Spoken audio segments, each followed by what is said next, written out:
Jeudi, jour de paye, mais aussi jour de podcast Leader RH. Merci d'être à l'écoute et de faire vibrer la communauté de Leader RH du Québec. Aujourd'hui, je me suis entretenu avec Éric Bergeron, qui est vice-président RH chez Groupe des Gagnés. Groupe des Gagnés, c'est les bateaux qu'on voit. Moi, je pensais que c'était juste les bateaux. Finalement, il y a à peu près 15 organisations dans le holding. Plusieurs secteurs d'activité terrestres et maritimes. C'est un secteur que je connaissais, j'avais entendu parler un petit peu, mais attachez-vous, vraiment, il y a des choses super intéressantes, des parallèles entre le milieu manufacturier, le milieu maritime. Éric est un curieux de nature. Il a touché à plein d'industries, transformation du bois, la fabrication chez Davy, fabrication des bateaux, les autobus, dans l'alimentaire. C'est vraiment un touche-à-tout, puis qui nous partage, mon Dieu, énormément d'apprentissages qu'il a fait au fil des années. On parle de prévention, de culture de santé-sécurité, on parle de meilleures pratiques en termes de coaching, et évidemment, on parle des bateaux. Quand tu as 15, 20 personnes sur un bateau qui sont ensemble pendant 30, 40, 50 jours, comment tu outilles tes gestionnaires, tes capitaines de bateaux à faire des RH? Il n'y a pas d'RH sur les bateaux. Puis les gens, s'ils pognent le mort aux dents puis ils se chicanent avec les autres, ils passent la journée puis tout le temps avec la même personne. Fait que comment tu gères tes conflits sur des bateaux puis comment tu entraînes puis tu coaches tes gestionnaires, tes capitaines de bateaux dans son cas, à faire des RH puis à faire des interventions. Vraiment, vraiment intéressant. Bonne écoute.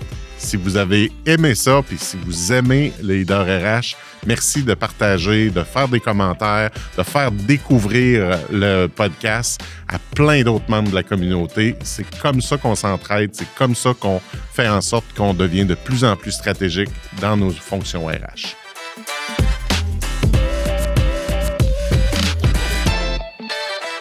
Bonjour Éric. Bonjour. Bienvenue au podcast Leader RH. Ça me fait plaisir. Donc, Éric Bergeron, vice-président RH chez Groupe des Gagnés. Et tiens. On va reculer une couple d'années avant de parler de ce poste actuel-là. Comment t'es tombé dans la potion des RH? Et là, ça remonte à quelques années. Potion, moi, je viens de la région de Sorel-Tracy.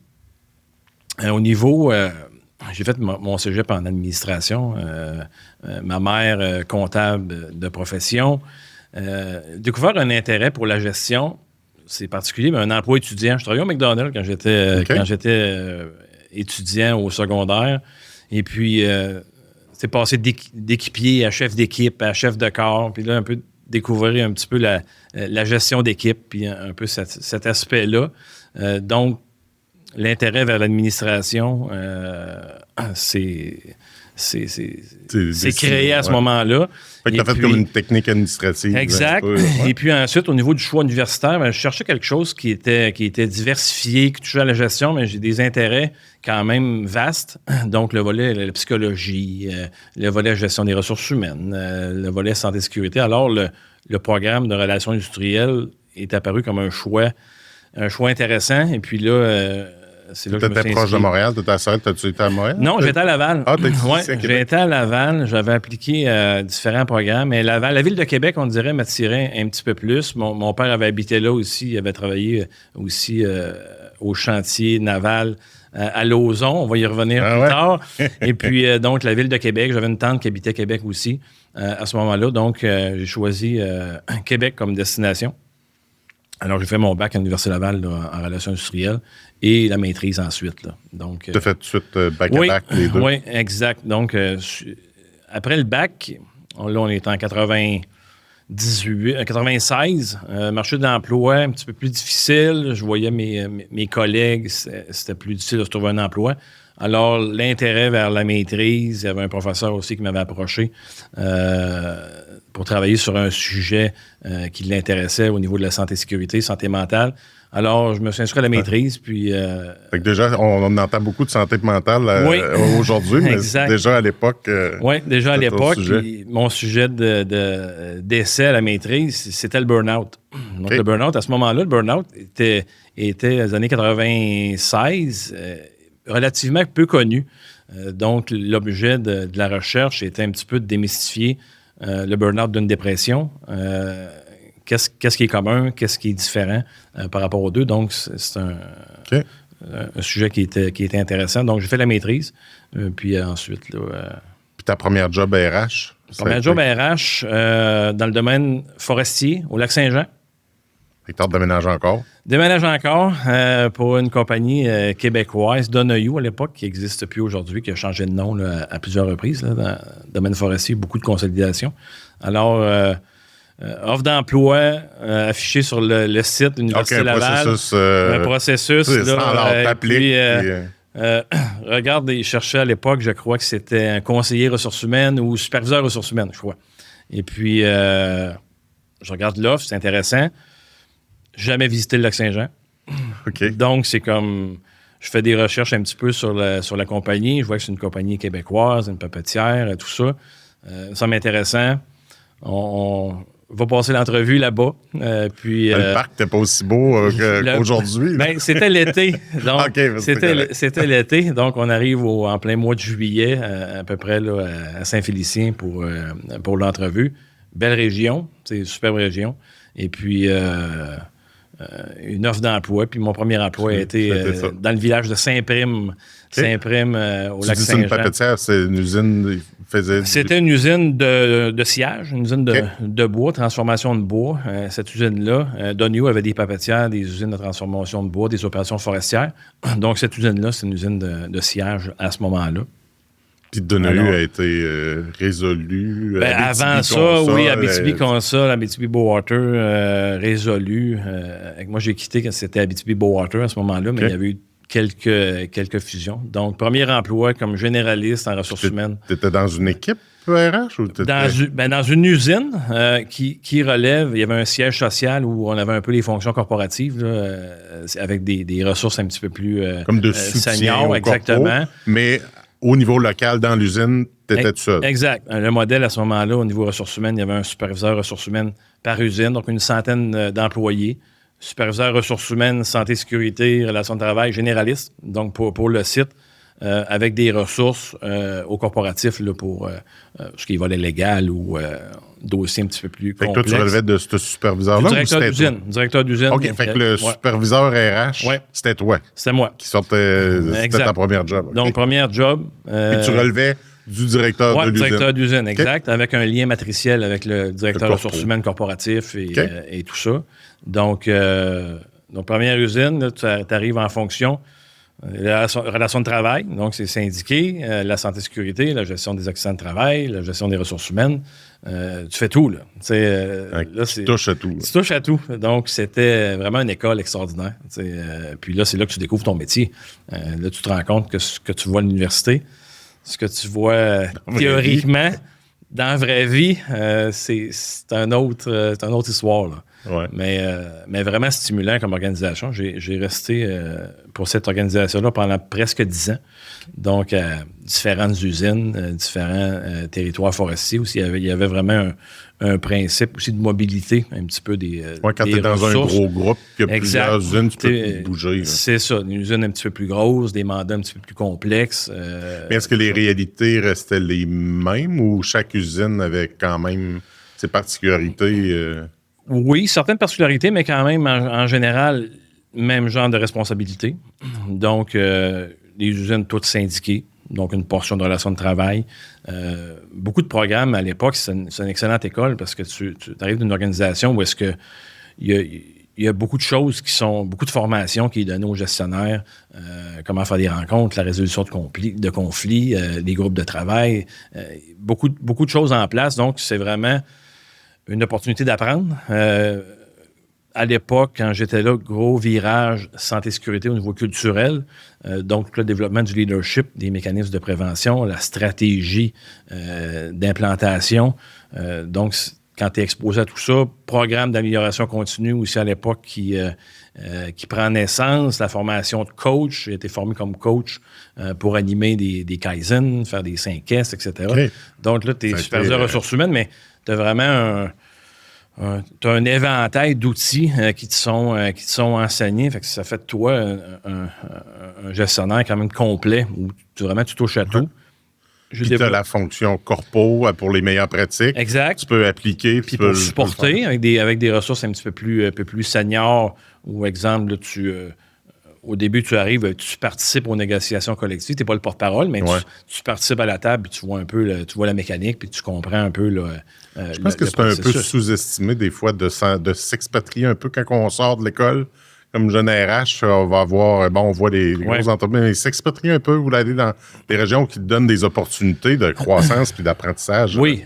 Incroyable. Oui, exact. Puis à l'époque aussi, c'est encore le cas aujourd'hui, les salaires en région sont un petit peu plus intéressants qu'en milieu comme Québec ou Montréal. Quand je discutais avec mes collègues finissants, j'avais une rémunération intéressante, une bonne progression, mais surtout une opportunité d'apprendre puis de devenir vraiment un gestionnaire c'est le temps RH complet. C'est ça, d'être une éponge, de tout prendre. C'est ça. Puis dans ce temps-là, j'ai touché à tout, développé beaucoup d'intérêt pour les relations de travail, beaucoup d'intérêt pour la santé et sécurité.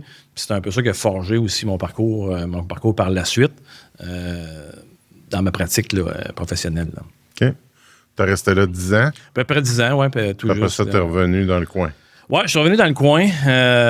Situation familiale et tout, là. Fait que je me suis rendu dans la région de Lévis, en fait, au chantier maritime. Okay.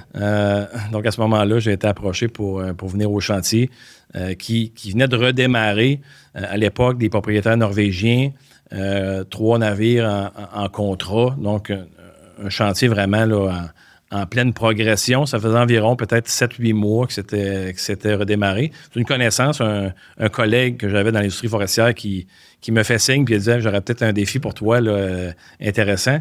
Et puis, j'ai débuté au chantier comme, je crois que c'était conseiller senior en relations de travail. Donc, tout ce qui était gestion de main-d'œuvre, gestion disciplinaire, etc. Donc, c'était... Relations syndicales. Relations syndicales. Dans la mémoire collective, dans l'histoire des gens, des vies puis syndicats, ça joue... Ça joue fort, mettons, à l'époque. Oui, mais je pense qu'il y a beaucoup de mythes entourant ça aussi, puis je pense, de réputation à tort. Moi, à l'époque où j'étais là, oui, fortement syndiqué, des syndicats aussi, 3-4 syndicats différents, donc sur le même site, mais très cordial, très bonne relation avec les gens du syndicat. Des bons challenges en termes de gestion disciplinaire. On avait quelques dossiers, je dirais, quelques dossiers à chaque jour. Est venu aussi, puis quelques mois après, donc il y a eu une ouverture au niveau du poste de chef des ressources humaines. Donc, j'ai pris la fonction de chef des ressources humaines, où là, je chapeautais tout ce qui est recrutement, tout ce qui est développement organisationnel, un volet santé et sécurité également. Donc, j'avais une équipe, là, en plus des gens de la centrale de main-d'œuvre et tout ça. Donc là, c'est un défi incroyable. Tu retombais dans un poste de gestion. Oui, un peu plus généraliste, dans une entreprise en plein essor, mais à vitesse grand V. À l'époque, c'est là que j'ai commencé à travailler avec ANSIA.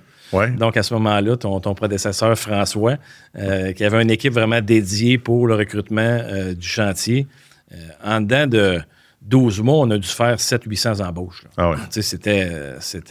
Il m'a raconté plein d'histoires. Le recrutement massif a toujours été chez nous important, mais des équipes incroyables. C'est ça. Puis le chantier maritime, la façon que c'est structuré,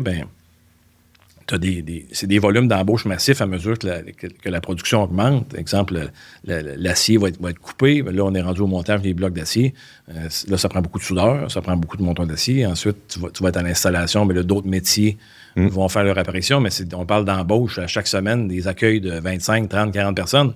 Donc, le chantier... Pour en rentrer 25, il faut t'en aider du CV puis t'en être qualifié. La mécanique. Tu connais la mécanique. Ouais. On avait à l'époque, on appelait le garde-manger, mais on avait des dossiers prêts à intégrer. Tout le temps comme un lot d'employés sur le back burner. Oui, toujours, parce que dans le processus de planification de main-d'œuvre, on avait une rencontre chaque semaine avec les différents surintendants des différents métiers. Et puis, c'est là qu'ils passaient les commandes là, pour la semaine à venir ou l'autre semaine. Et puis, faut que tu sois mais prêt. c'était temporaire ou tu dis pour la semaine année, mais non, mais les gens, c'est que là... c'est en fonction du planning d'opération. Ils savaient que telle semaine, ben là, on commence à telle phase de construction ou telle semaine. Ça sert à rien d'avoir des électriciens si la coque n'est pas encore faite. Exact. Puis ça, OK. Exact. Fait que c'est plus dans cet ordonnancement-là, mais c'était pas des mandats temporaires. Non, c'est des mandats permanents. À ce moment-là, on connaît un peu l'histoire de ça, mais à l'époque où on le vivait, c'était quand même c'était quand même très intense. Et puis, à travers ça, le chantier avait été fermé quand même plusieurs années. Donc, beaucoup de nouveaux personnels de gestion.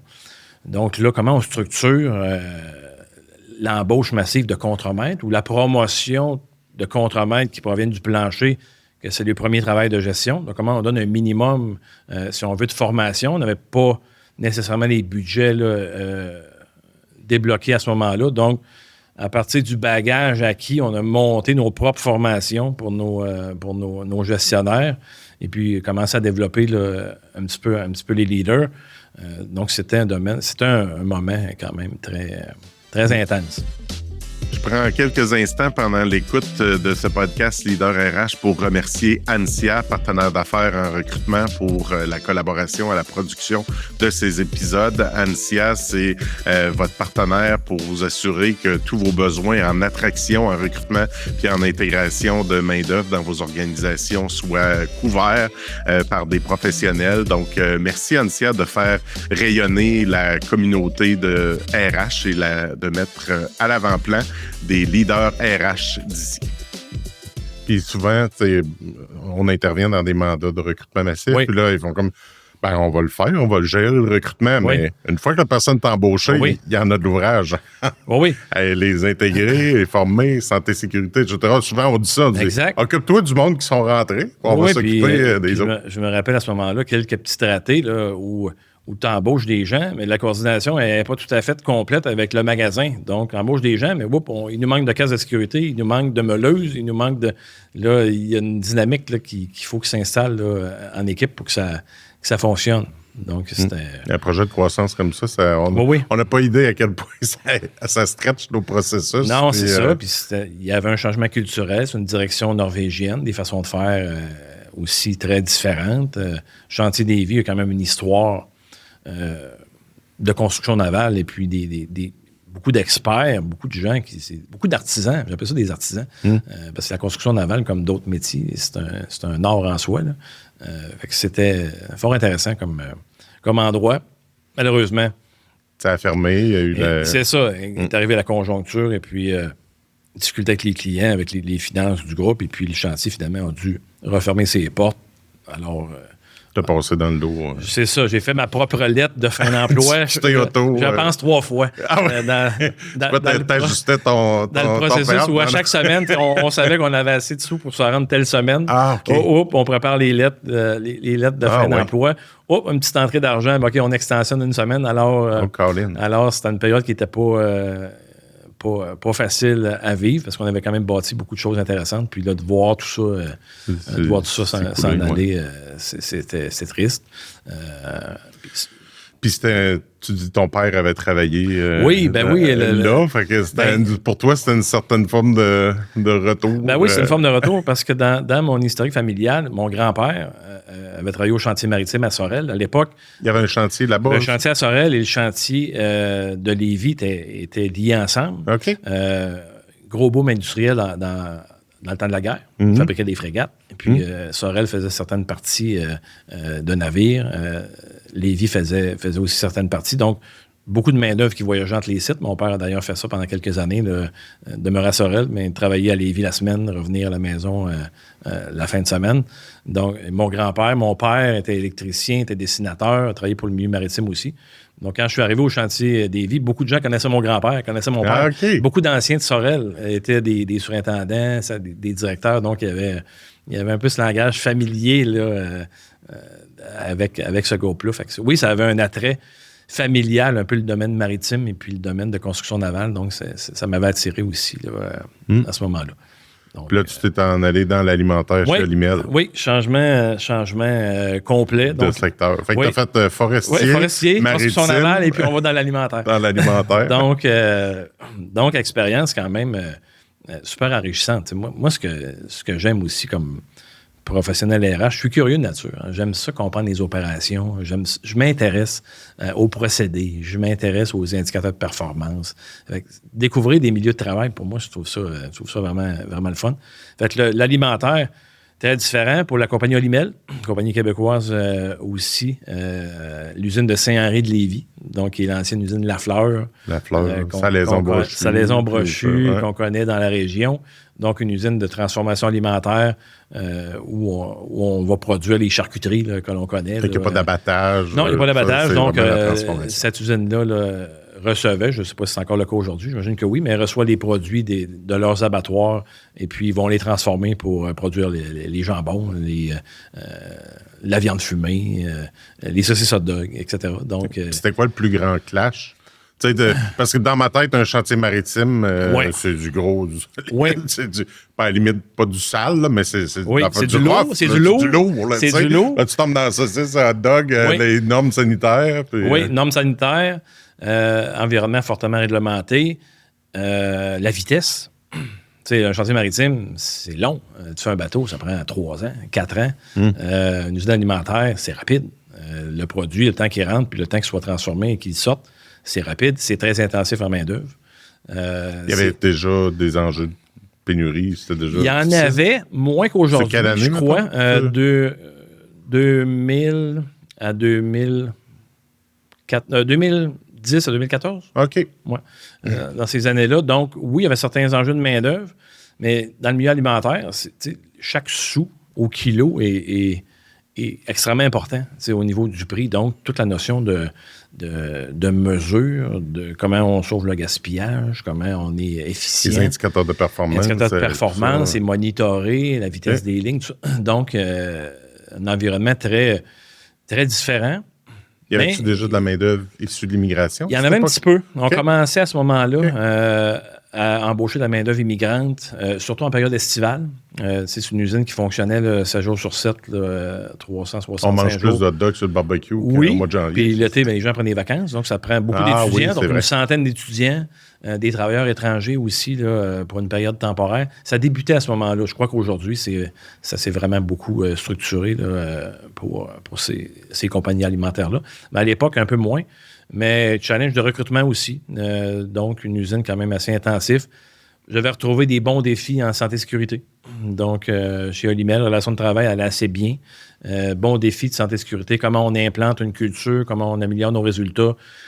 Beaucoup d'implantation de mécanismes de prévention que j'avais vécu au niveau scierie forêt. On parle de cadenassage, on parle de sécurité machine, etc. Donc, le domaine alimentaire était à cette époque-là, rendu là. Donc, on avait un challenge au niveau des indicateurs. Alors, j'ai fait beaucoup de santé-sécurité, je dirais, dans ce mandat-là. Tu en as vécu quand même plusieurs, puis ça arrive souvent dans des organisations qui n'ont pas ils ont dans plus petites organisations, des RH tout seuls.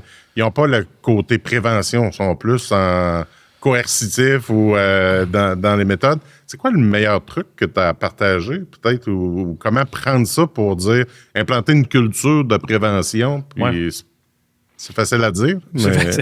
C'est facile à dire. Quand j'étais dans le domaine des scieries forêts, j'avais passé à travers cette démarche-là. On avait eu beaucoup de ressources à l'époque. Le directeur corporatif, il y avait un directeur régional. Et il y a un modèle qu'on avait développé puis qui me sert encore aujourd'hui. Pour avoir des résultats durables en santé et sécurité, il y a un triangle. Il y a 3 composantes. La première est le leadership. La deuxième est le contrôle du milieu. Puis la troisième est la responsabilisation. Si tu n'as pas ces 3 éléments-là, donc si tu as une absence de leadership, de vision, de moyens, la chance que tu arrives à des résultats durables est assez mince. Mais en même temps, si tu n'as pas le contrôle de ton milieu, donc tes mécanismes de prévention de base, est-ce qu'ils sont présents? Est-ce que tu enquêtes des accidents? Est-ce que tu fais du cadenassage? Est-ce que tu gères tes risques? Est-ce que tu gères tes espaces clos? Puis ensuite, on vient fermer la boucle avec la responsabilisation. Comment on implique les gens? Comment on responsabilise les superviseurs? Comment on responsabilise la direction à jouer leur rôle, à poser les bons gestes, à avoir les bonnes exigences? C'est la composante de ces 3 éléments-là qui fait que tu as des résultats. Donc, s'il y a une patte qui manque au triangle, ça va être difficile. Donc, ça, c'est dans les grandes leçons que j'avais appris dans mon historique. De bien diagnostiquer où c'est qu'on est plus fort dans ces 3 places-là. Exact. Où est-ce qu'on a peut-être un peu plus à travailler, puis après ça, on va pouvoir parler de changement durable, de culture. Ça. Exact. Puis chaque endroit, c'est pas toujours les mêmes problématiques. Tu sais, quand tu fais ton diagnostic, tu arrives d'un nouvel endroit, tu regardes un peu comment ça fonctionne. Puis des fois, c'est le leadership qui est pas là. Des fois, les gens ont beaucoup de leadership, beaucoup de volonté, mais il manque de structure, il manque de connaissances, il manque de mécanique. Puis d'autres fois, le leadership repose sur seulement un petit nombre de joueurs, alors il s'essouffle, puis là, on perd un peu de vélocité. Donc, j'ai souvent vu du leadership basé sur le coût de la CSST, puis des coûts de... Souvent, c'est ça qui est... Pas trop du leadership, c'est juste driver par Colin, la facture de SST est chère, ou on va se faire sortir de notre mutuelle. Effectivement, mais ça reste un indicateur quand même clé.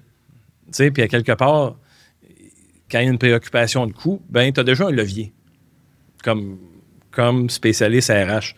OK, mais je peux jouer sur ce levier-là. Comment j'en développe d'autres leviers, mais au moins t'en as un. Fait que je prends pas ça négativement quand la préoccupation, c'est le coût. Oui, on amène la préoccupation, mais c'est le coût, mais c'est des humains. Puis ensuite, c'est l'impact sur l'image, c'est l'impact sur notre marque employeur, c'est l'impact sur le recrutement, mais on peut toujours travailler avec ce qu'on a. Puis ensuite, c'est une bonne façon aussi de voir le sens politique. Des fois, pour amener notre fonction RH plus stratégique. Exact. De reconnaître c'est quoi ces leviers-là. On n'a peut-être pas le levier idéal qu'on veut. Non. Mais au moins on a quelque chose qu'on peut... Travaillons avec celui-là. OK. Tu sais, ou des fois, l'autre levier, ça va être, tu entres dans une business, c'est très bien structuré au niveau de la prévention terrain, il se fait beaucoup de bonnes choses, il y a un beau comité de santé et sécurité en place, les mécanismes de base sont présents. Fait que ça, c'est une bonne force. Il manque de leadership. Non, mais là, on va travailler sur le leadership. Tu sais, les amener à être plus exigeants, les amener à mesurer, les amener à faire des gestes concrets pour démontrer que c'est important. Fait que, tu sais, faut s'adapter un petit peu. Comme tu dis, pour jouer le rôle plus stratégique, cette portion-là, diagnostic, puis comprendre les leviers, comment on fait avancer le dossier, puis sur quel levier je peux pousser, qu'est-ce que je peux stimuler, ça fait partie aussi du rôle du professionnel RH que tu développes aussi avec le temps. La lecture, elle va se faire plus rapidement aujourd'hui qu'à l'époque. D'où l'importance aussi de marcher le plancher puis d'aller voir qu'est-ce qu'ils font puis de connaître quand tu dis « je suis toujours été intéressé à connaître c'est quoi la production, comment est-ce qu'on livre la valeur, comment est-ce qu'on transforme, etc. » Ça t'aide à comprendre. Ça m'aide à comprendre. Puis tu sais, je me rappelle toujours d'un conseil ou que m'avait donné un dirigeant dans mes premières années. Il avait dit, tu sais, n'oublie pas que les RH, c'est un service aux opérations. Fait que si tu es là pour ajouter du travail aux opérations, il n'y aura pas besoin de toi. Si tu es là pour ajouter une valeur ajoutée, puis le sauver du travail, parce que s'ils performent mieux, s'ils ont moins d'accidents, c'est moins d'enquête, c'est moins d'intervention, c'est moins de formation. Mais là, tu vas attirer l'attention sur la fonction RH, puis tu vas devenir un partenaire. T'sais, fait que ça m'est toujours resté comme mentalité de comment moi, je suis un service aux opérations. Il ne le voit pas toujours comme ça. Des fois, on est là parce que, quelque part, il y a des exigences, puis il y a des lois, puis il y a des choses à faire. Mais je veux dire, cette mentalité de je travaille pour les opérations, pour le produit final, pour le client. Donc, ça m'a toujours guidé, je dirais, à travers les années. Intéressant. Tu as lâché l'alimentaire, tu en allé dans les autobus? Oui. Donc, Olimel, 4 ans comme directeur ressources humaines, une belle équipe. Structure similaire à ce que j'avais connu dans les séries forêts, parce que Olimel, beaucoup d'usines. Okay. Puis, y avait-tu une fonction corpo? Oui, il y avait une fonction corpo. Corpo au niveau relation de travail, au niveau certains programmes de développement leadership, reconnaissance, programme de reconnaissance. Donc, il y avait beaucoup de choses qui se passaient au niveau corporatif. Puis, le rôle dans les usines, c'était de le faire vivre, de l'implanter, de le personnaliser un petit peu à la saveur locale. Donc, structure intéressante que j'avais retrouvée là, à ce moment-là. Donc, 4 ans dans le domaine alimentaire. Et puis, effectivement, le saut dans la fabrication manufacturière, dans l'automobile, donc Prévost, groupe Volvo Canada à Sainte-Claire. Donc, j'ai quitté l'alimentaire pour un rôle de partenaire à ressources humaines au niveau des opérations. Mais tu étais chef des ressources humaines. J'étais directeur. Directeur, tu t'en vas dans un rôle de partenaire. Oui. Comment c'est... Des fois, beaucoup de gens sont accrochés au titre. Puis, dans ton parcours? Il y en a qui pourraient dire que c'est un move latéral. Toi, tu voyais ça comment? Oui, c'est un move latéral, oui, en termes de... Le partenaire RH, à l'époque, n'avait pas une grosse équipe. En tout cas, au moment où la structure qu'il y avait à ce moment-là. Sauf que j'ai plus regardé la complexité. Moi, j'ai toujours été à la recherche de complexité. Donc, ce rôle-là, oui, au niveau des conditions, c'est rare que tu changes pour détériorer ton sort. Ouais. On s'entend. Mais en termes d'opportunités, la taille du groupe, la complexité de la fabrication automobile, un tout autre monde. Disons, c'est ce qui m'avait attiré. Et puis, j'avais certaines personnes aussi que je connaissais qui étaient sur site là, pour cette organisation-là. Donc, un beau travail de vente. Et puis, j'ai fait mon entrée chez Prévost comme partenaire RH pour la division, l'usine en tant que telle là, à Sainte-Claire. OK. Peut-être gravi, direction, relations de travail. Ouais. On a reçu Kathleen. Oui, j'ai vu Kathleen qui était une très bonne amie d'ailleurs. Oui, on était collègues pendant plusieurs années. À l'époque, moi, je m'occupais des opérations de l'usine. Je remplaçais Kathleen, en fait. Kathleen était aux opérations comme partenaire RH pour l'usine. Et puis là, elle avait été mutée au service. Donc, tous les garages, les centres de service partout en Amérique. Alors, moi, j'ai pris le poste au niveau de l'usine. Et puis oui, ça a été beaucoup de changements dans cette organisation-là. Volvo Group, à ce moment-là, avait créé une entité qui était Volvo Bus Amérique du Nord, qui regroupait Novabus aussi, qui fait partie de la famille Volvo et Prévost. Donc, il y avait des structures communes qui s'étaient mises en place. Donc, il y avait des ressources partagées. Donc, j'ai été partenaire RH quelques années. Ensuite, un rôle un petit peu plus corporatif au niveau santé-sécurité pour l'ensemble des deux organisations. Tout en ayant un rôle aussi au niveau partenaire RH. Ça s'est reséparé aussi dans les dernières années. Donc, je m'occupais beaucoup de santé-sécurité au niveau canadien, nord-américain et aussi du site de Sainte-Claire. Là. Puis on s'est recroisés à Antia là aussi. On s'est recroisés à Antia, effectivement. Le monde est petit. Alors, puis là, tu avais Volvo, groupe Volvo. Fait qu'il y avait encore une fois une espèce d'identité globale, des meilleures pratiques, des façons de faire. Oui. Je te poserai une question. Je vais virer la table de bord. Oui. Toi, tu es le client, puis il y en a dans nos auditeurs qui sont dans le rôle d'une fonction corporative ou de... Comment ils devraient prendre leur rôle pour vous guider, pour vous feeder au niveau local? T'sais? Qu'est-ce que toi, t'appréciais de ces acteurs-là ou ces professionnels-là du siège social qui n'arrivaient pas à dire « voici comment tu vas le faire ». Si tu avais des conseils à lui donner... Oui, et d'un, je pense que une structure comme ça fonctionne bien parce que comme partenaire, souvent local, tu n'as pas toutes les ressources ou tu n'as pas tout le temps à consacrer au développement de programmes. On va être beaucoup dans l'opérationnel et puis le corporatif a un peu ce rôle-là aussi d'assurer les meilleures pratiques puis de développer des programmes. Je pense que le rôle du corporatif, je le vis aujourd'hui là, chez Desgagneux, une fonction aussi corporative. Là, tu es le corporatif. Là, je suis le corporatif aussi là, à certains égards. Je l'ai été aussi lorsque j'étais chez Volvo, où est-ce que tu as assuré de la démarche, exemple, ISO 45000 au niveau santé-sécurité, où tu as développé des procédures corporatives. Je pense que ce qu'on s'attend aussi du corpo, c'est de bien comprendre les réalités opérationnelles locales. Tu sais, Volvo, on avait ça a été beaucoup d'échanges. Les relations de travail canadiennes ou québécoises pour Volvo, qui est une compagnie suédoise, tout autre monde. Donc, beaucoup d'échanges, souvent avec la Suède à l'époque, pour le faire comprendre. Pour eux, c'est simple. Là, tu prends cette décision-là où tu fusionnes ces métiers-là. Ça ne marche pas comme ça. Là, c'est syndiqué. Il y a des postes, il y a des accréditations, il y a des juridictions, il y a certains droits acquis, il y a des préavis.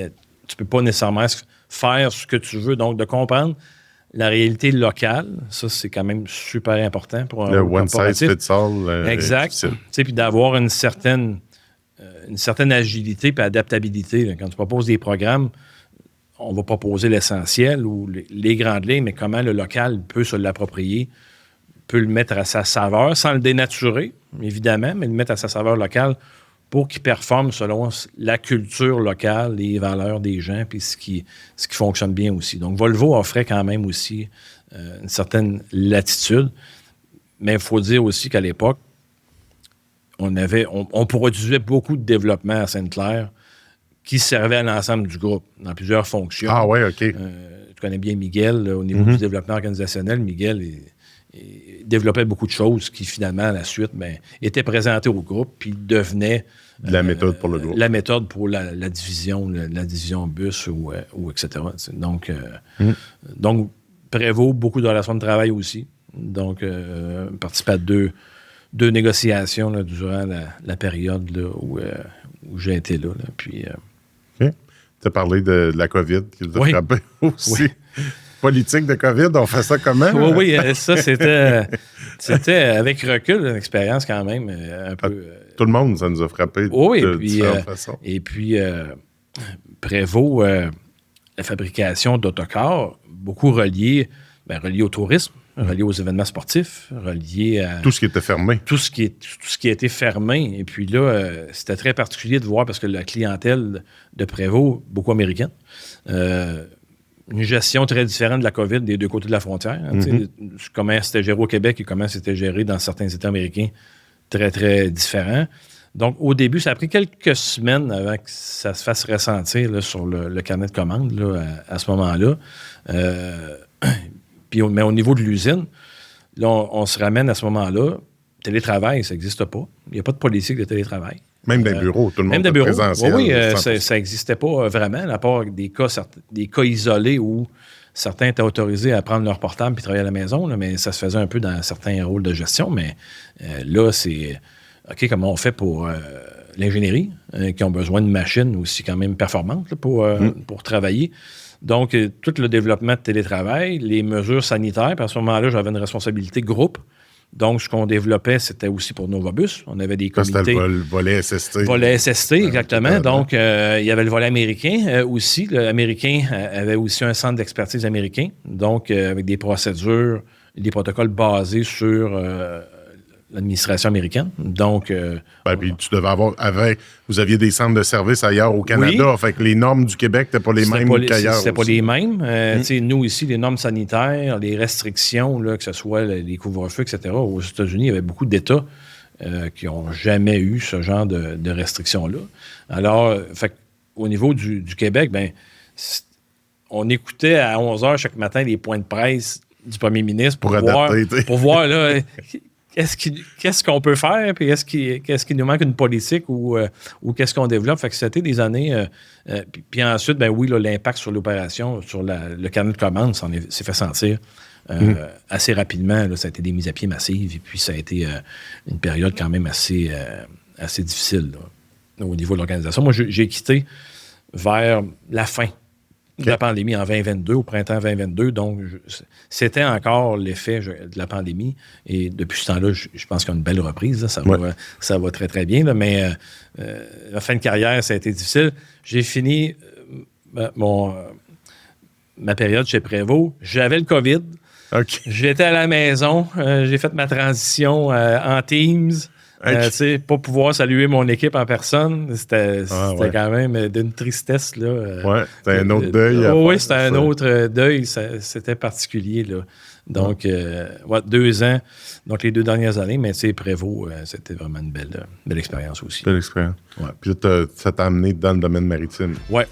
Vous ne pourrez pas dire qu'on vous écoute pas. Il y en a plusieurs qui nous demandent où est-ce qu'on a pris le jeu Nouvelle Recrue qu'on joue à la fin de nos podcasts avec nos invités. Vous avez juste à aller sur nouvellerecrue.ca.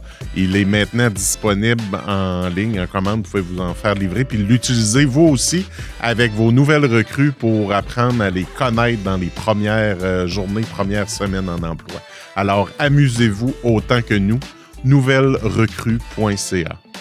T'es gagné. Oui. Là, ceux qui restent proches du fleuve, ils peuvent voir les drapeaux puis les bateaux. La barre jaune.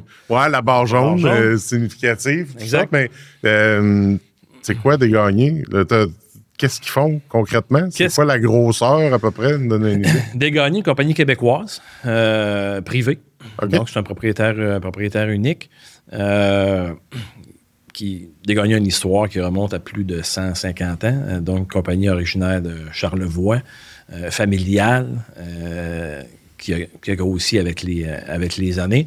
Desgagnés, c'est notre cœur, le cœur de notre entreprise, ce sont nos navires.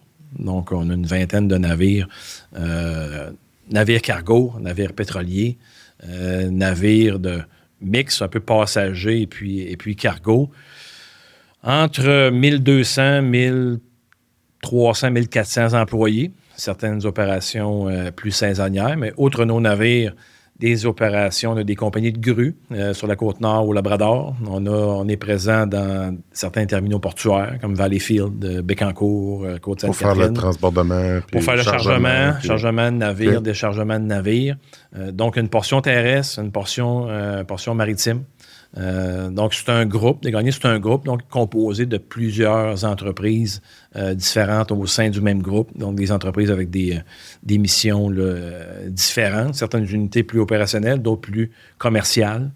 Alors, un domaine très, très différent. Très différent. Très Puis différent. moi, j'ai déjà travaillé dans la construction modulaire. On faisait des campements, puis tout ça. Ouais. On connaissait Desgagnés parce qu'il fallait envoyer nos modules à Sainte-Catherine. Puis là, c'était chargé. Puis pour envoyer ça à Selwit, fait que c'est dans vos runs. Oui, bien, l'Arctique canadien, Desgagnés est un des gros joueurs là, dans ce marché. Très peu de joueurs, d'ailleurs. S'aventure, c'est votre spécialité. Je dirais, dans l'Arctique, c'est notre spécialité au niveau de la livraison de marchandises en vrac. Donc, tant pour les communautés arctiques que les entreprises. Parce que dans le Nord, on a des minières. On a différentes organisations aussi qui travaillent là-bas, qui ont besoin de matériel. Donc Desgagnés, c'est notre spécialité cargo, c'est vraiment l'Arctique. Là.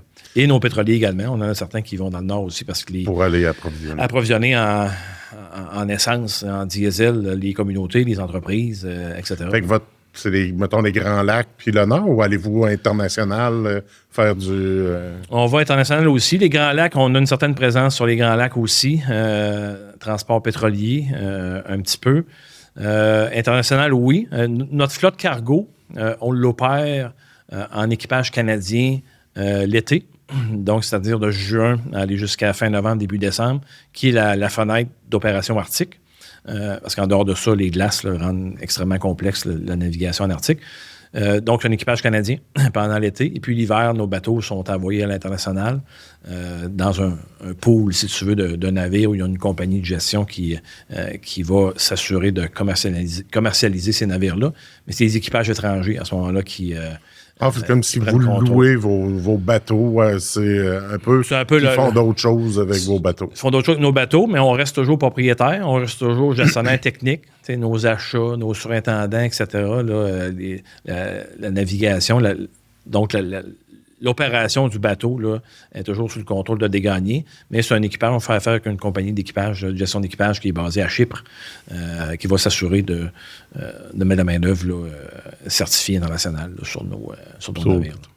Fait que là, c'est un autre domaine. Là, tu me parles, on est dans les grues, on est à terre, on est en mer. Il doit y avoir un paquet de réglementations, puis les opérations. Là, c'est un bateau. Exact. Et ça prend un peu tout. Puis là, quand tu as commencé là, tu n'étais pas au rôle de vice-président RH. Exact. Quand j'ai fait la transition de Prévost, Volvo Canada, à Desgagnés, j'ai entré dans la position de directeur au niveau de la gestion des équipages. Donc, c'est un peu un rôle, si on peut comparer un rôle terrestre, c'est un peu directeur ressources humaines, mais pour le personnel maritime. Donc, il ne faut pas s'arrêter au titre. C'était pas directeur gestion des équipages. J'aurais pas pensé que c'était des RH. Non. Et puis, dans les premiers contacts avec le chasseur de tête, il y a eu quelques séances de vente là, pour t'expliquer c'est quoi cette affaire-là. Expliquer le poste. Et puis, parce que quand tu connais pas l'industrie maritime, c'est un modèle très différent là, en termes de... Là, tu tombes dans les ressources humaines maritimes, très techniques. Donc, j'ai fait mon entrée chez Desgagnés dans ce rôle-là. Et puis ensuite, il y a eu une progression. Mais le monde maritime fédéral, compétence fédérale, aussi, c'était mon premier contact avec la juridiction fédérale. Donc, il y a quand même des différences. main-d'œuvre hyper spécialisée, hyper certifiée. Donc, c'est réglementé. N'est pas capitaine qui veut. N'est pas capitaine qui veut et n'est pas marin oui, mais on parle du capitaine, mais même le marin qui travaille. Toutes les positions. Toutes les positions doivent être Le cuisinier sur un navire doit avoir certaines certifications. Ah ouais? Donc, dépendamment du navire sur lequel il travaille, mais ça va lui prendre une formation d'urgence en mer, ça va lui prendre un examen médical. S'il est sur un pétrolier, il y a des certifications qui s'ajoutent. Donc, toute la main-d'œuvre d'un bateau est vraiment spécialisée. Puis c'est sous l'administration de Transport Canada qui vont délivrer ces certificats-là. Puis l'opération, le type d'opération, le type de navire va déterminer les certifications qui sont requises. Fait que tu as toute une gestion de compétences, développement, des certifications. Exact. Puis la différence majeure avec un milieu manufacturier, c'est dans une usine, il va te manquer un soudeur dans ton atelier. Bien, ce que ça va générer, c'est peut-être du temps supplémentaire, c'est peut-être, mais un navire où il te manque un membre d'équipage, tu ne peux pas naviguer. Ah, c'est vrai. C'est des navires, des effectifs minimums qui sont requis par Transport Canada. Et puis, si tu ne peux pas être en dessous de l'effectif minimum. Donc, si dans ton effectif minimum, tu as besoin de 3 officiers de pont, et puis tu en as seulement 2 parce que tu ne réussis pas à combler ton poste, mais ton navire, il reste attaché. Ah, oui. Puis plus des gros bidous. C'est beaucoup de sous, mais en même temps, c'est tes obligations commerciales. C'est parce que tu l'as vendu, ton oui, tu l'as vendu, puis tu l'as promis, ta livraison. Donc, la gestion ressources humaines des marins, il y a une pression, je dirais, que tu ne ressens pas dans d'autres milieux que j'ai vécu. Oui, tu as une pression quand tu recrutes dans une usine où tu as besoin de 10 journaliers, tant de soudeurs, etc.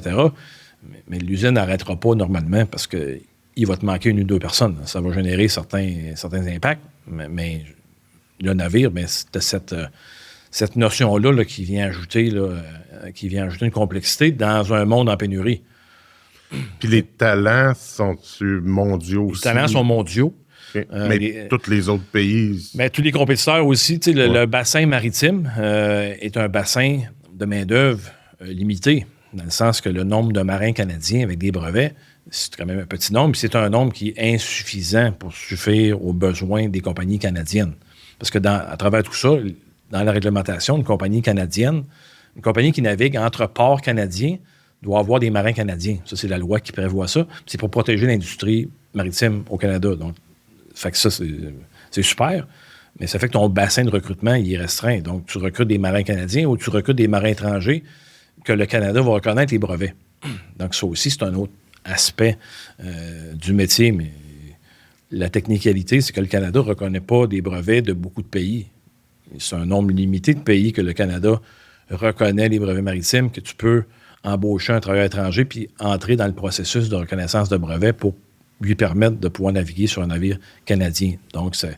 Puis comme ça prend tout le... Tu peux pas dire, il va rentrer comme matelot, puis il va... marin, puis il va monter. Ça, il prend quand même des certifications, même pour être... Oui, puis même marin, puis tu sais, entre certains métiers, la complexité, c'est... Quand tu termines, exemple, on a un super institut maritime à Rimouski qui vont développer des élèves officiers mécaniques et officiers de pont. Mais quand tu sors de l'école, tu as ton brevet d'officier à la passerelle ou de mécanicien à la passerelle, qui est un 3e officier ou un 4e officier. Mais avant de progresser dans les rangs, souvent, ce qui va s'ajouter, c'est ça te prend du temps de mer. Donc, tu as besoin d'acquérir de l'expérience. Puis, tu as aussi des examens à passer entre certains postes auprès de Transport Canada qui demandent quand même beaucoup d'études et d'investissements. Donc, les marins sont toujours dans un processus de formation continue pour, s'ils veulent progresser dans leur carrière, mais ils doivent d'un, naviguer, puis de 2, toujours être en mode étude, puis passer les examens qui sont requis. Là. Puis de façon générale, l'industrie maritime, c'est en croissance? Y a-t-il plus de bateaux? Y a-t-il plus de demandes?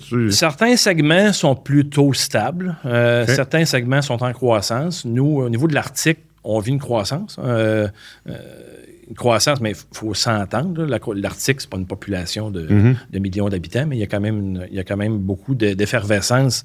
On entend beaucoup parler de ces temps-ci, la protection du Nord, les minéraux rares, les investissements qui doivent être faits pour améliorer la défense. Donc ça, pour nous, ça représente des opportunités intéressantes parce que Vous avez déjà l'expertise. On a déjà l'expertise, et puis on parle de beaucoup de matériel là, à faire transiter vers l'Arctique. Donc ça peut être intéressant pour nous. Des croissances au niveau communautaire aussi. Donc les communautés dans le Nord, s'agrandissent. Donc, ils font des enfants. Ils font des enfants. Et puis, donc, ça prend des maisons, ça prend des écoles. Donc les transporteurs comme nous, il y a une croissance qui est reliée à ça. Et certains segments, c'est quand même assez mature aussi. Donc, nos marchés sont assez nichés. Nous, on a des navires des fois d'une taille plus petite, plus versatile, des ports spécialisés par rapport à des très, très gros navires aussi. C'est pas les mêmes clients ou les mêmes segments qu'on vise. Mais le milieu maritime, au niveau ressources humaines, c'est une toute autre bébite quand tu débutes dans ce milieu-là. Puis là, le fait d'avoir commencé aux équipages, ça t'a... Tu sais, tu disais l'importance d'être groundé aux opérations, de comprendre les opérations, ça a dû être une porte d'entrée. C'est, je pense, la meilleure porte d'entrée que j'aurais pu avoir parce que le cœur de Desgagnés reste les marins. Le plus grand volume de personnel est concentré vers les opérations maritimes. Et puis, de faire des ressources humaines dans une compagnie maritime, si tu ne comprends pas bien les réalités opérationnelles, ça va être difficile.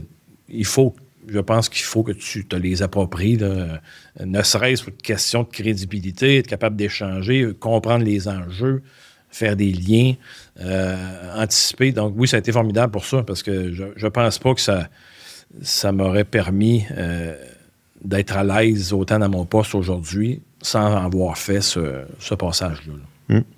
Puis écoute, je comprends, sur un navire, il peut y avoir quoi, 20-30 personnes, mettons? Ça dépend. Un équipage standard, les navires de notre taille, parce que tu peux avoir différentes tailles de navires, là, mais on va autour entre 16-18 membres d'équipage. Nos plus gros navires, une vingtaine. Notre plus gros navire, c'est le Bella Desgagnés à Rimouski, qui est un navire qui a différentes missions, mais il assure la desserte de toute la basse Côte-Nord, les villages là, qui ont la route ne se rend pas exactement, tous ces villages-là.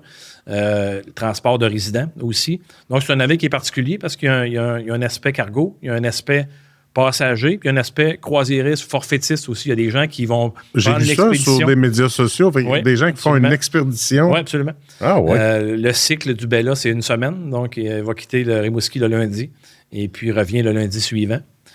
Donc, les gens adorent suivre cette opération-là, voir les petits villages là, sur la Basse-Côte, assister aux opérations de grue, voir un peu l'opération d'un navire. Donc, c'est très populaire.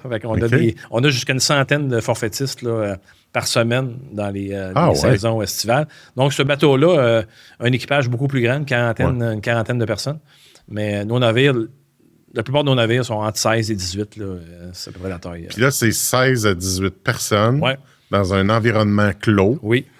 Ils font des runs de quoi? 20 jours, 30 jours, 40 jours? Ça dépend. Certains de nos navires qui vont dans l'Arctique, bien souvent, l'horaire typique, c'est le marin va embarquer à la mi-juin, va débarquer fin novembre. Donc, c'est 140 jours, 150 jours consécutifs qui vont être ponctués d'un voyage dans l'Arctique, va nous prendre mettons, entre 30 et 40 jours, exemple, on va revenir dans le sud pour se faire recharger pour un prochain voyage. Donc, quelques jours où le marin va aller à terre un petit peu, ou des fois, il peut voir la famille rapidement. Mais c'est un... Il fait ça 3-4 fois. Il fait ça 3-4 fois, exactement, d'une saison. Donc, il y a des marins qui vont faire un 140-150 jours de suite. Là. Fait que ça, c'est cette opération-là.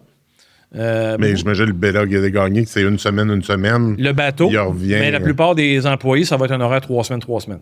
OK. Donc, il va faire 3 semaines à bord, 3 semaines à terre. Les pétroliers, beaucoup des horaires de 35-40 jours à bord, 35-40 jours fait que ça a un attrait en termes de recrutement, mais ça peut devenir aussi un frein. Un frein, parce que là...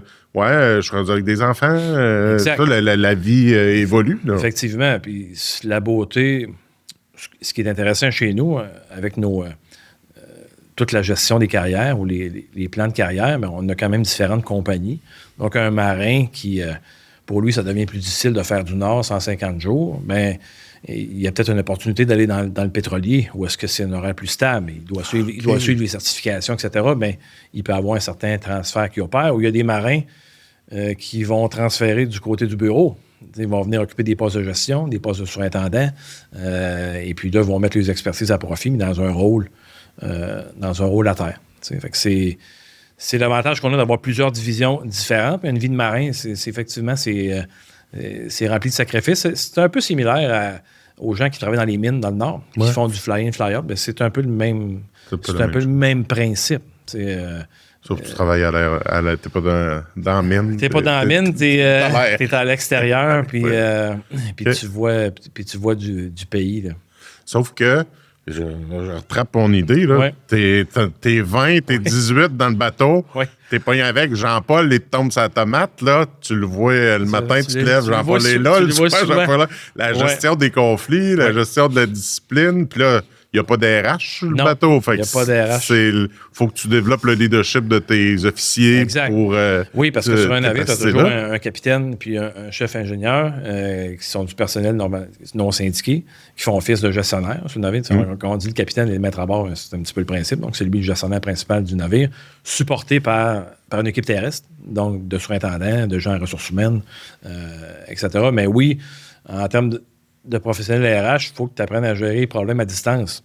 Donc, de faire du coaching à distance avec ton capitaine parce qu'il y a une situation de conflit à bord ou une situation de discipline, une situation de j'ai une rencontre pas facile à faire avec quelqu'un, il faut que tu apprennes à faire ça là, à distance. Puis s'il prend le mort aux dents puis il dit ça va, je m'en vais, mais il peut pas s'en aller ce bateau.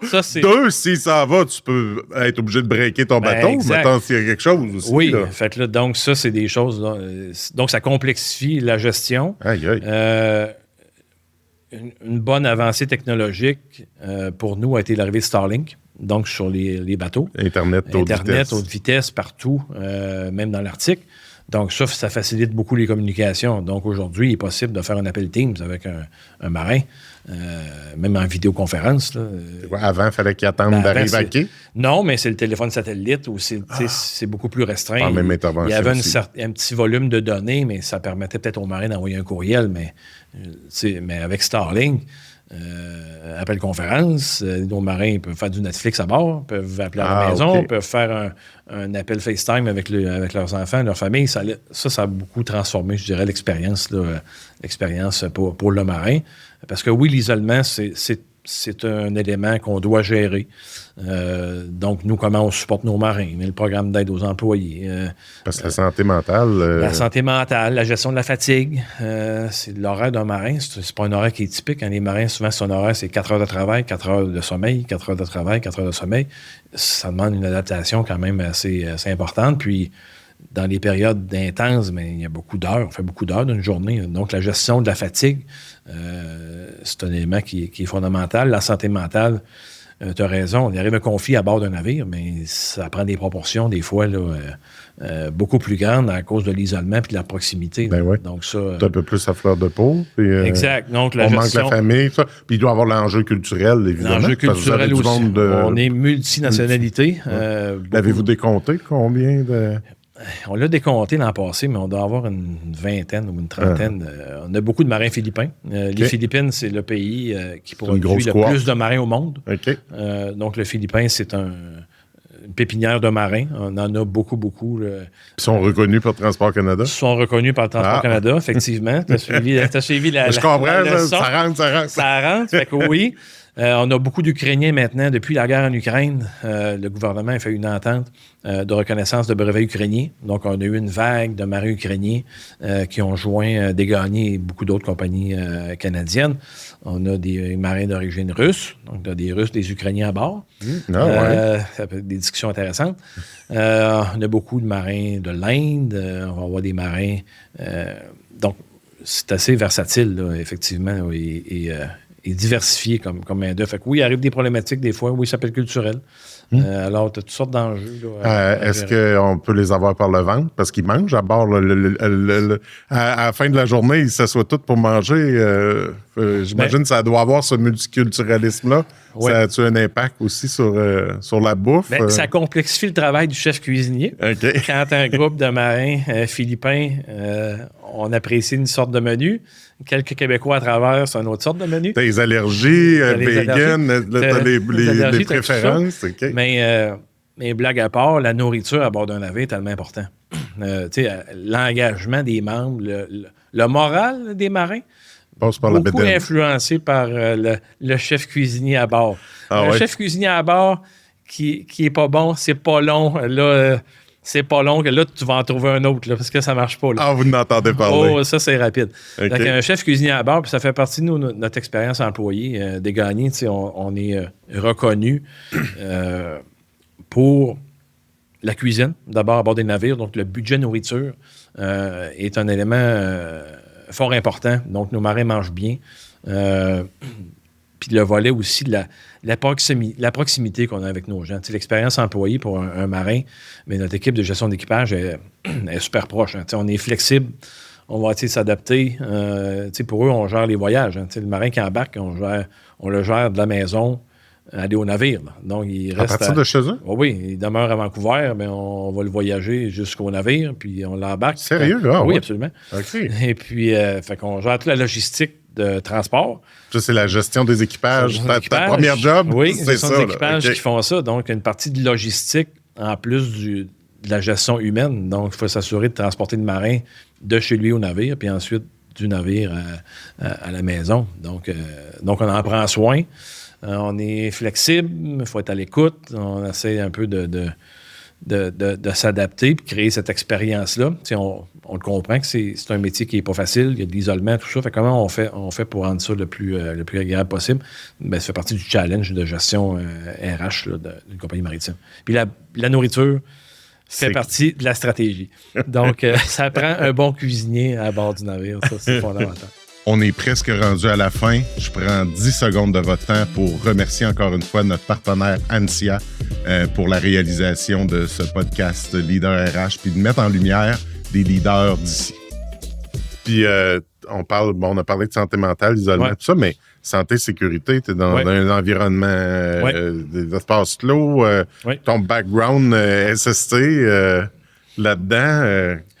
plus aujourd'hui, à l'époque, au niveau de gestion d'équipage, la santé et sécurité, chez les gagnants, entre autres, un département QSSE qu'on appelle, de qualité, santé, sécurité, environnement, donc qui ont des spécialistes puis des gens qui vont s'assurer de la gestion environnementale, opérationnelle, toutes les normes, les lois et règlements, santé et sécurité en fait partie.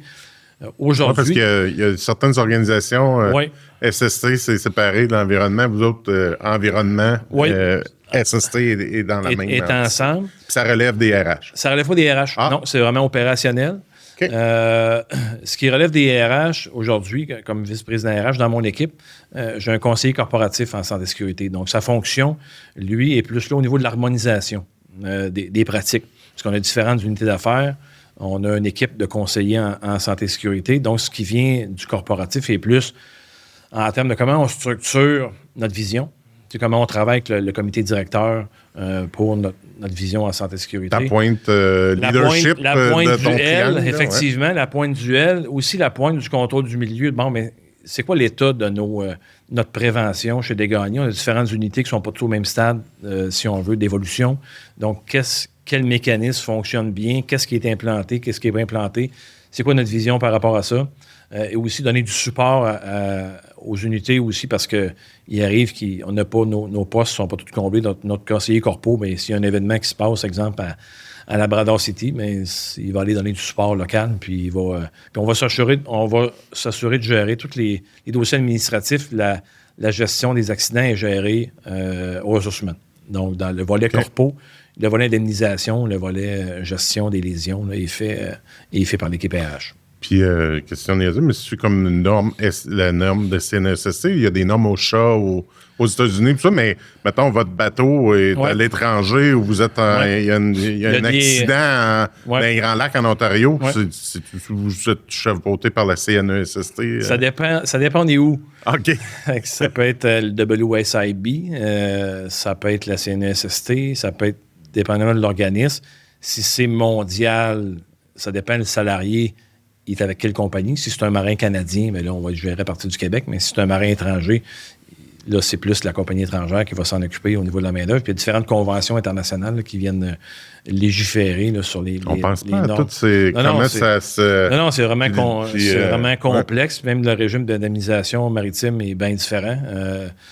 C'est un peu un principe d'auto-assurance. Il y a plusieurs compagnies maritimes qui sont regroupées ensemble dans un groupe. Puis c'est de l'auto-assurance. OK. Donc... c'est un step de plus que la mutuelle. Là. Ça ressemble à une mutuelle. C'est un peu le fonctionnement d'une mutuelle. Sauf c'est vous autres qui auto...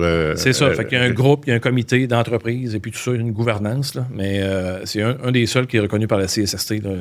Okay. Ça s'appelle la Scala là, au niveau maritime.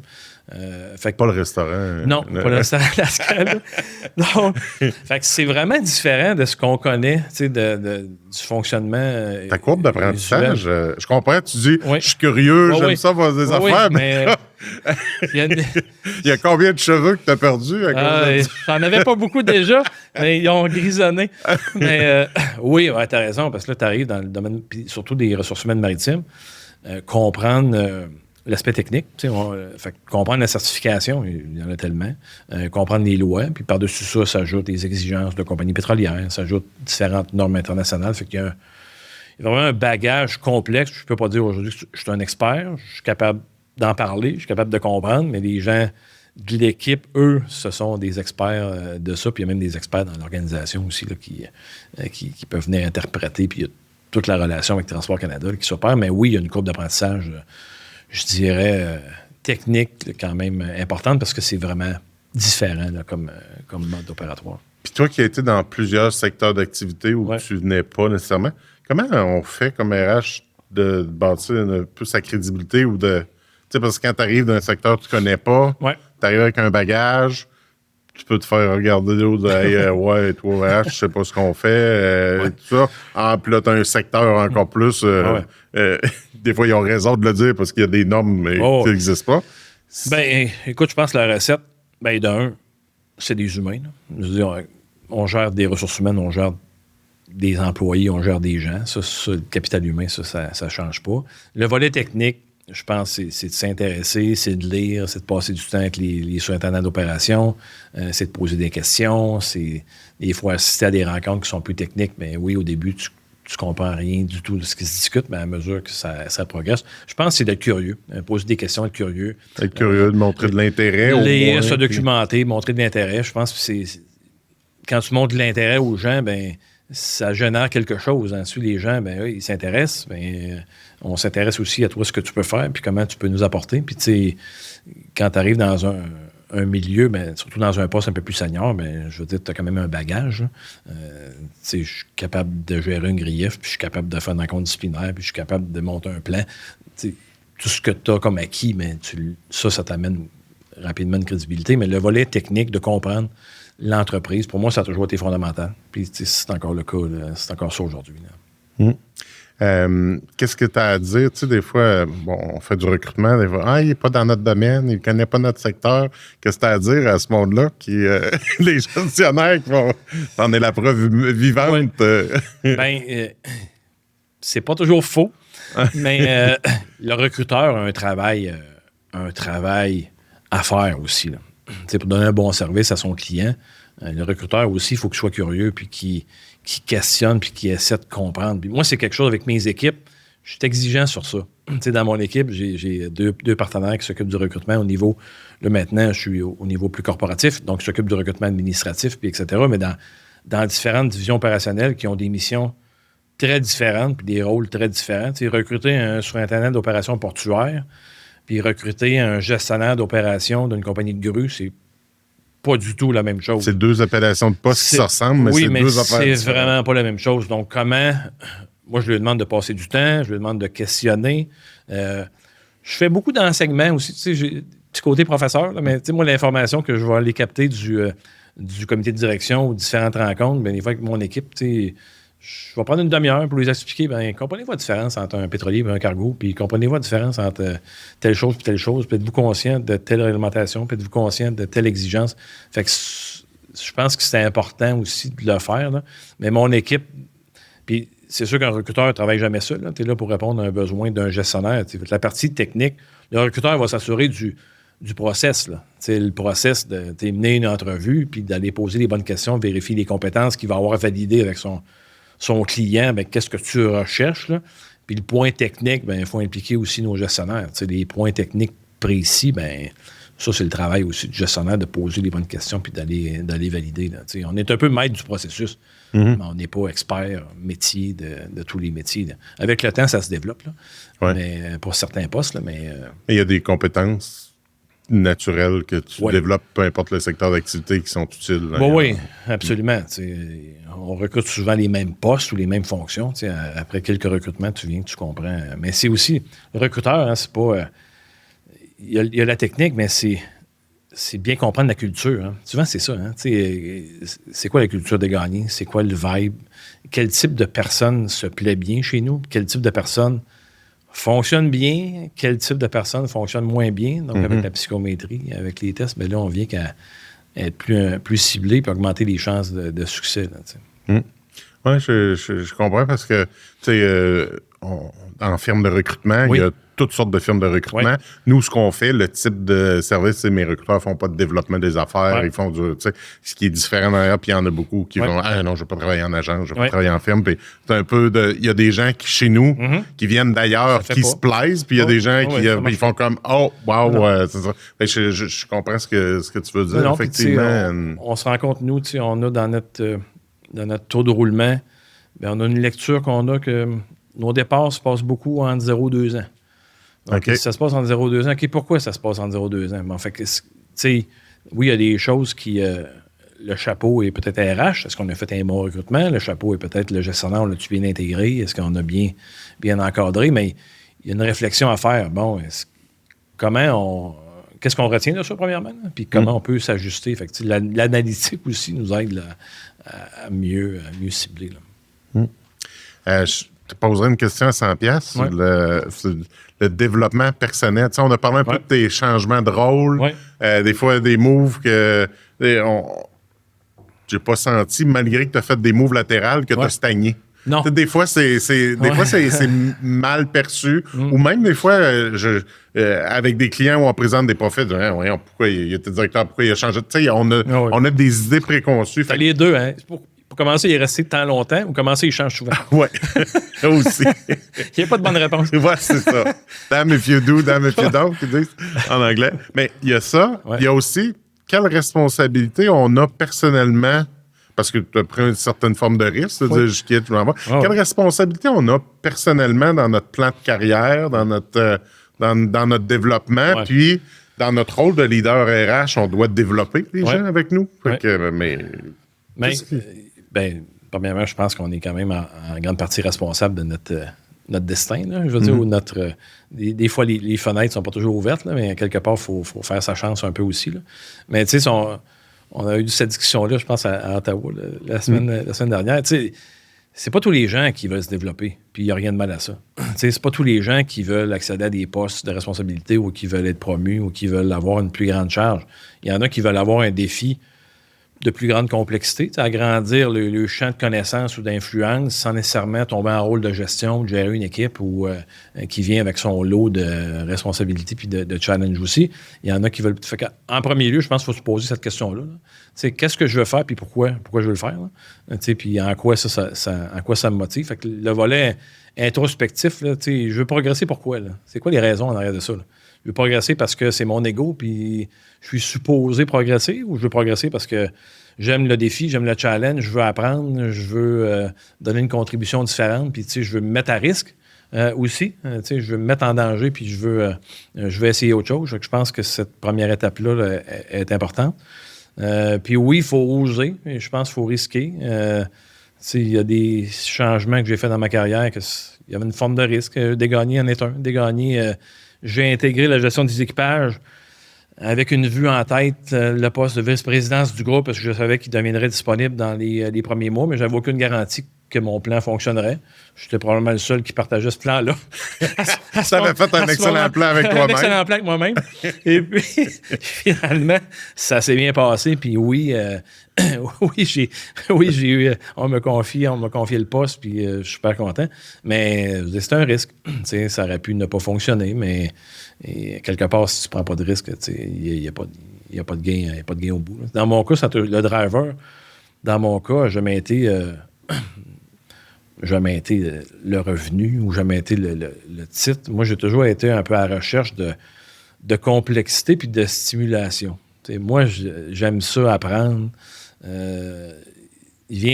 Pour moi, il y en a qui sont très, très bien dans un poste puis ils adorent faire ça puis c'est leur métier. Moi, c'est comment je peux apprendre, comment je peux me développer, comment je peux influencer davantage, comment je peux être plus stratégique. Des défis complexes. Le maritime m'intéressait parce que c'est complexe, c'est fédéral.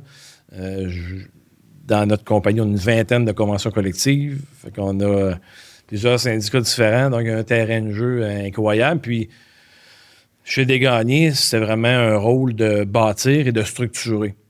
Tu pars d'une entreprise comme Volvo, où il y a tellement d'expertise, mais aussi un historique. Beaucoup de programmes sont développés. Il y a beaucoup de choses qui sont déjà là. On est plus dans...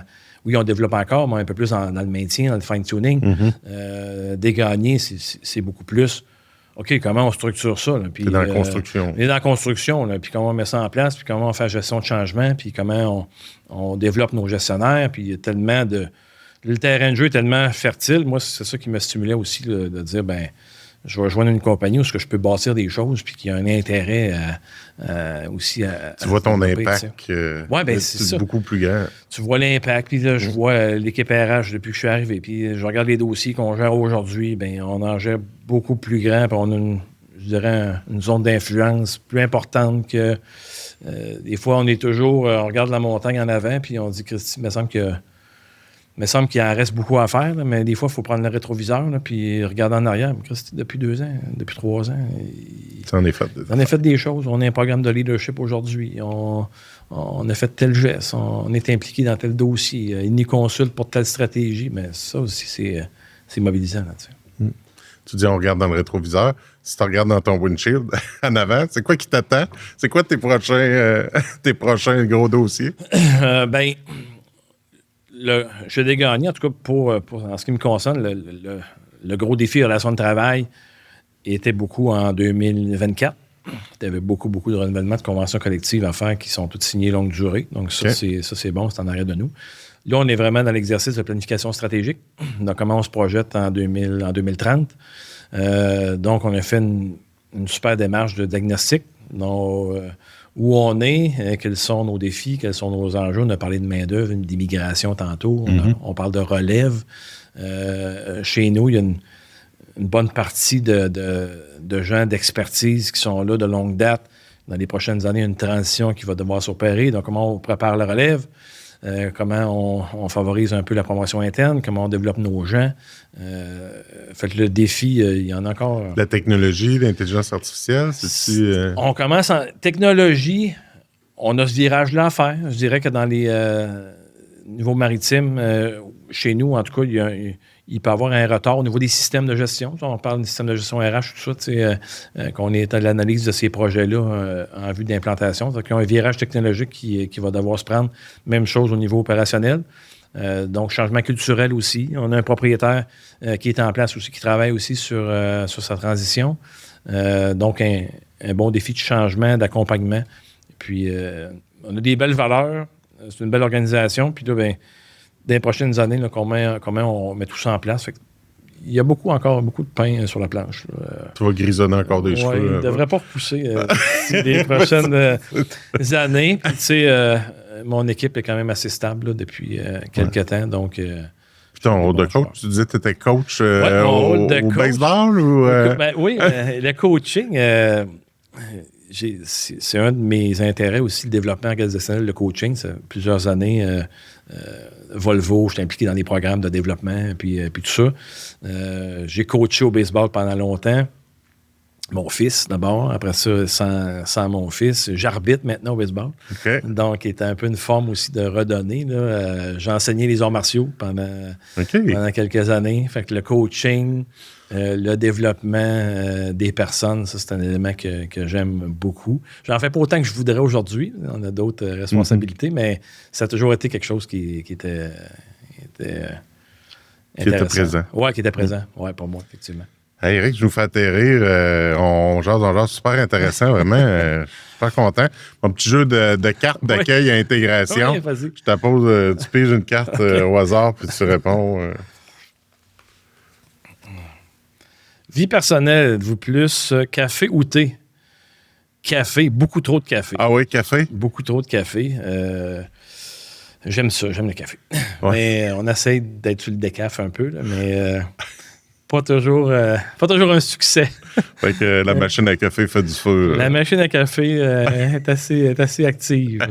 Ouais. Bon, ben super. Ben écoute, je vais te laisser une tasse indicielle. Tu prendras ton café. Parfait, avec plaisir. Là, je l'ai rempli d'eau. Désolé. Avoir eu la question avant, je te ramenais un café.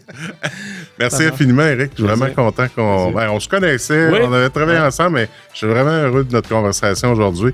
C'était pertinent, il y avait beaucoup de jus, puis beaucoup d'alignement pour les gens qui écoutent. Merci infiniment de t'être ouvert comme ça. Merci.